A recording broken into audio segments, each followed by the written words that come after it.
Cette formule a fait au moins 3 fois le tour de la France aujourd'hui, Valérie. Parfois, résister, c'est rester. Parfois, résister, c'est partir. Les mots de Christiane Taubira qui a pris tout le monde par surprise ce matin. La ministre de la Justice française a démissionné après 3 ans et demi au gouvernement sur fond de désaccord avec la politique de Hollande et des semaines de malaise autour de la déchéance de nationalité pour les binationaux. Cette proposition, eh bien, c'est elle qui aurait dû la défendre devant les parlementaires lors des discussions sur la réforme constitutionnelle. Une figure majeure du gouvernement, l'une des ministres les plus appréciées des Français, Ariane Hasler. Quel bilan aujourd'hui tiré de Christiane Taubira ? Eh bien, Christiane Taubira, c'est avant tout Madame Mariage pour tous. C'est elle qui a véritablement incarné cette réforme majeure du gouvernement Hollande. Une vraie réforme de gauche, pour le coup, pour laquelle elle s'est battue et qu'elle a finalement obtenu d'inscrire dans la loi en 2013. Une réforme d'envergure, mais c'est la seule qu'elle aura réussi à mettre en place clairement. Sa réforme de la justice pénale avait donné lieu à d'âpres débats avec Manuel Valls. Elle avait crispé quasiment tous les corps de métier qui étaient concernés. Et puis, la ministre part sans avoir pu mener à bien une autre réforme qui pourtant lui tenait à cœur, celle de la justice des mineurs. En termes d'image, elle laissera le souvenir d'envolées lyriques mémorables, de prises de position à rebours du gouvernement. On se souviendra aussi de la virulente et quasi incessante campagne de la droite contre elle et des attaques parfois purement racistes contre cette ministre décidément trop à gauche. Alors Ariane, voilà pour le bilan. Parlons maintenant de l'avenir. Quel rôle Christiane Taubira peut-elle jouer désormais hors du gouvernement ? Alors, ce qui est sûr, elle l'a encore démontré aujourd'hui, c'est que Christiane Taubira ne s'est jamais gênée pour dire ce qu'elle pensait alors qu'elle était au gouvernement.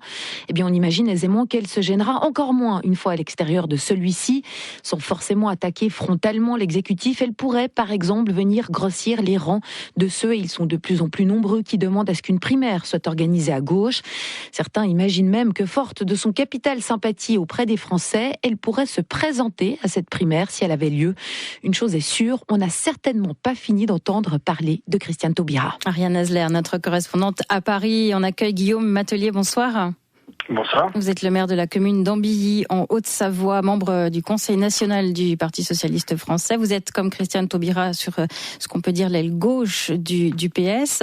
Est-ce que vous êtes plutôt surpris par ce départ aujourd'hui, ou est-ce que c'était attendu, cohérent, vu la position de porte-à-faux dans laquelle elle se trouvait ces dernières semaines par rapport au gouvernement Hollande ? Christiane Taubira, à mon avis, a fait un choix un peu cornélien entre son éthique de responsabilité et de conviction, si on pouvait le résumer ainsi. Ce qu'elle a fait pendant ces 3 années, un peu plus au gouvernement, avec une forte responsabilité, en suivant, je dirais, plus sa responsabilité de femme de gauche sur ses réformes, qui étaient, à mon avis, importantes. Et là, les convictions, à mon sens, ont repris le dessus. Et il était important qu'elle puisse se mettre en accord avec ses valeurs sur quelque chose où elle ne pouvait pas convaincre alors qu'elle n'était même pas elle-même convaincue, notamment la déchéance de la nationalité. Donc je pense que sur le coup, ça œuvre pour une véritable clarification de sa position au gouvernement et mieux vaut quitter un gouvernement quand on n'est plus capable de le défendre. Ça l'affaiblit. Or aujourd'hui, le gouvernement n'a pas besoin d'être affaibli. Alors un gouvernement affaibli et a priori qui ne remplace pas Christiane Taubira, c'est un fait, par quelqu'un sur le même positionnement politique, puisque Manuel Valls nomme un proche de lui, plutôt au centre du PS que quelqu'un sur sa gauche. Quelles conséquences pour l'avenir, l'équilibre du gouvernement ?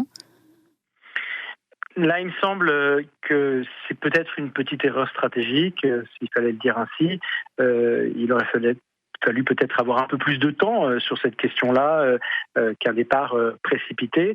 Mais la nomination de Jean-Jacques Urvoas, qui est quelqu'un de très bien, qui connaît très bien ses dossiers, ça n'est pas le problème, et pas un contrepoids, à mon avis, nécessaire à la justice quand on a une politique aujourd'hui sécuritaire dont on a besoin. Nous sommes un pays quand même aujourd'hui en guerre, attaqué de tout front.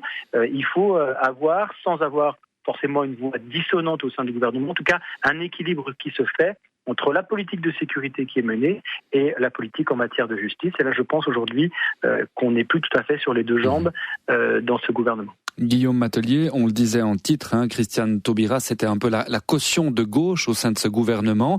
Franchement, qu'est-ce qu'il reste de vraiment socialiste dans ce gouvernement aujourd'hui, en termes aussi d'attraction pour les militants, pour les gens de la base du terrain ? Alors moi, je ne serai jamais de ceux, en tout cas, qui diront que le gouvernement qui est aujourd'hui en place est un gouvernement de droite. Je l'entends, même dans nos rangs. C'est faux. Nous menons une politique de gauche. Enfin, entre centre-gauche et droite, il y a quand même un petit peu de différence, il y a des nuances. Hein. J'espère, en tout cas, mais je l'entends parfois, on dit ça y est, c'est un gouvernement de droite. Non, ce n'est pas un gouvernement de droite. Pour le savoir, il faudrait que la droite soit au pouvoir aujourd'hui et pour voir la différence. Ça ne peut pas être le cas au-delà d'une expérience de pensée que je n'ai même pas envie d'envisager pour l'instant. Mais ce qui est sûr, c'est que c'est un gouvernement qui s'est centré au fil des années. Sur cette question-là, je dirais, on a besoin peut-être de se retrouver un peu différemment, et ce qui était prévu depuis quelques jours, en tout cas ce qui semblait poindre depuis quelques jours, c'était plutôt un réélargissement de la base pour aller en 2017. Or là, on a l'impression quand même qu'on se contraint un petit peu et qu'on se rétrécit. J'espère en tout cas que il y aura d'autres possibilités d'avoir un équilibre dans ce gouvernement-là, à moins qu'il reste comme il est aujourd'hui. Et à ce moment-là, on sait ce qui se prépare pour 2017. Oui, on imagine bien les discussions de ces prochains mois, ces prochaines semaines. Guillaume Matelier, parlons un petit peu du bilan de Christiane Taubira. Qu'est-ce qu'elle garde ? Qu'est-ce qu'on va garder vraiment de cette garde des Sceaux, si ce n'est le mariage pour tous ? Pour le reste, on a aussi vu beaucoup d'échecs.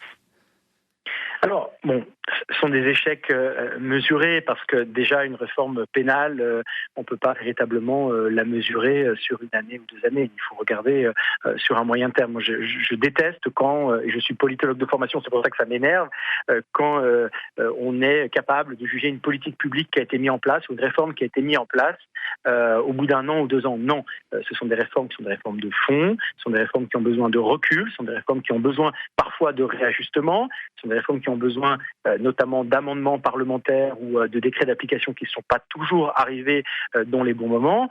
Et donc, toutes ces réformes-là ont besoin d'être soumises à l'épreuve.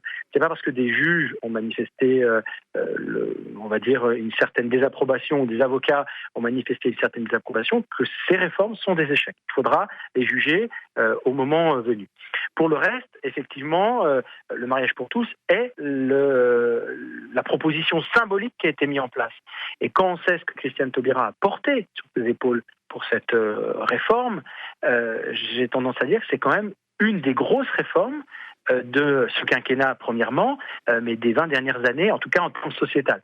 Pour le reste, c'était un peu moins son affaire, notamment sur la question des rapports socio-économiques. Mais en tout cas, sur cette question sociétale, je crois qu'elle a marqué une vraie différence. Et c'est la gauche, encore une fois, qui fait avancer le progrès et l'égalité pour tous. Christiane Taubira disait toujours qu'elle voyait son rôle au gouvernement comme celui de la garante des libertés. Est-ce que selon vous, elle a perdu cette bataille ou est-ce qu'elle a tout fait avec d'autres ambitions en tête pour se faire démissionner, pour peut-être mieux rebondir autrement ? Vous savez, moi je suis pas dans sa tête, je suis pas non plus ni son avocat ni son procureur, mais ce que je peux dire, c'est que quand il y a eu le dernier remaniement, elle-même voulait partir. Et on n'était pas encore dans ces débats-là, on n'était pas encore avec les attaques terroristes. Je crois qu'elle était aussi fatiguée du pouvoir, elle avait aussi envie de passer à autre chose. C'était le cas notamment après le mariage pour tous.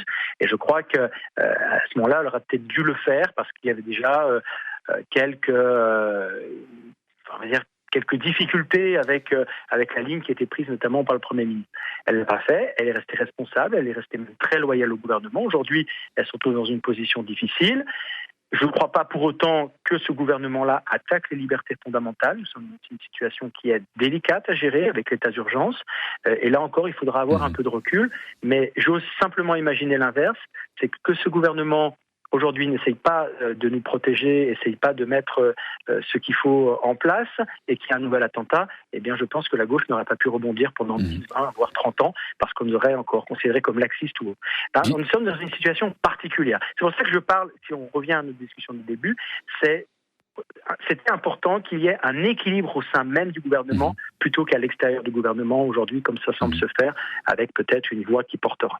Prenons justement ce mot équilibre. Notre correspondante à Paris, Ariane Hasler, évoquait dans son portrait tout à l'heure finalement la forte personnalité de Madame Taubira, qui ne va sans doute pas rester dans l'ombre. Maintenant, elle va continuer de prendre des positions très fortes. Est-ce que concrètement, il y a un risque de division au sein de la gauche française, au sein du Parti socialiste ? Alors déjà, elle n'est pas membre du Parti socialiste. Donc ça, c'est déjà un point qu'il faut noter. Elle est membre d'aucun parti.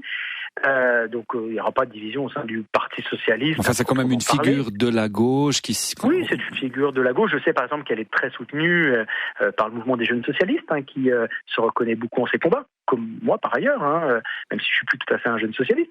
Mais ce que je veux dire, on vous demandera pas votre oui, âge. Oui, mais là j'ai passé quand même malgré tout, et ça fait presque 10 ans bientôt que je peux plus l'être. Mais ce que je veux dire par là, c'est que elle est un marqueur à gauche. Alors, s'il y avait une primaire, je pense qu'elle aurait tout à fait sa place par rapport à ça. Maintenant, en l'absence de primaire, chacun fera son avis sur son départ, la suivra, comme ça se fait habituellement, créera un mouvement de penser autre chose, et puis chacun soutiendra l'écurie qu'il aura à soutenir au moment des élections présidentielles. Voilà, c'est comme ça va être le système classique. Elle aura une voix qui va porter à l'extérieur, cette voix doit être entendue à mon avis. Maintenant, j'espère qu'elle ne fera pas plus de mal que de bien. Pour autant, il faut l'entendre, mais il ne faut pas non plus que ça détruise ce qui reste aujourd'hui d'espoir dans ce gouvernement. L'avenir nous le dira. Merci beaucoup, Guillaume Tellier, d'être venu dans ce forum. Bonne soirée. Merci bien.